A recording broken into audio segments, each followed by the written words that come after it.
Pat Cornell. I'm down here from South Carolina. Originally, I'm from New Jersey, retired from the fire department.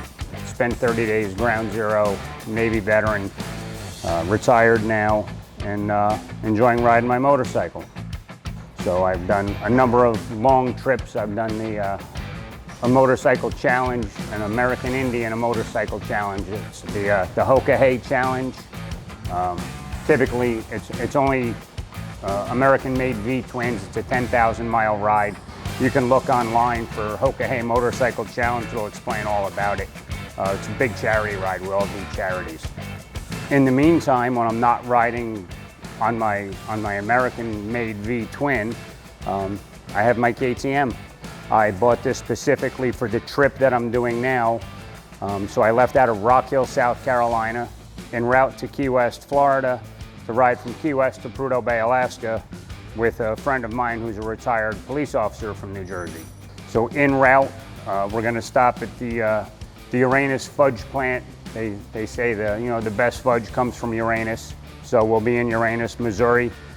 From there, we're going to stop and visit some friends. We've got a friend in Pensacola, Florida. We'll hit on the way up to Missouri. Then we're going to stop, see somebody else in Colorado. We're going to ride around Colorado for a day, down into Utah on Scenic 12. A rider that we know had passed, so we're going to set a memorial there. Then we'll do a 12-hour ride down to Eagles Nest, New Mexico for next weekend. As I had mentioned, the Hoka Motorcycle Challenge, it's every 2 years. So on the off years, they call it a rendezvous. It's more like a family reunion. It's in Eagles Nest, New Mexico next weekend. So we'll be stopping there. And then from Eagles Nest, we're going to ride up to Vancouver, British Columbia, over to Fairbanks, Alaska. We're going to get our tires changed on the bikes, so we're a little bit more set for the Dalton Highway. And we're going to head up to Prudhoe for a day.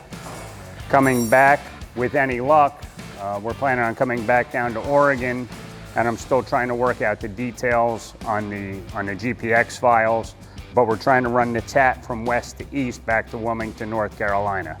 So hopefully I can get the GPX files together and we can bang out some dusty butts on the way home. You do what you can with the bikes and you get them serviced, and evidently something is bound to go wrong. And as did coming down here, found out that the fuel pump went out. So I was about 110 miles south of where I am now, WMR Competition Performance in Stuart, Florida.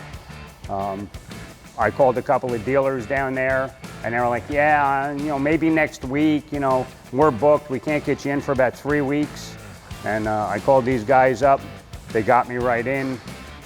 Paul, the technician here, great guy. He diagnosed the bike. We got it figured out. The parts are being overnighted in tomorrow. And I'll get down to Key West to meet up with my buddy, and we'll start our Key West to Prudhoe run a day late. If you're setting out on an adventure, right, we have adventure bikes, so we all set out on adventures. So if you're setting out on an adventure, it'd be a worthwhile trip, come down here. I mean, WMR, they hooked me up. I was on the road, didn't hesitate to get me in here. So for me, it's only about an 8 or a 9 hour ride.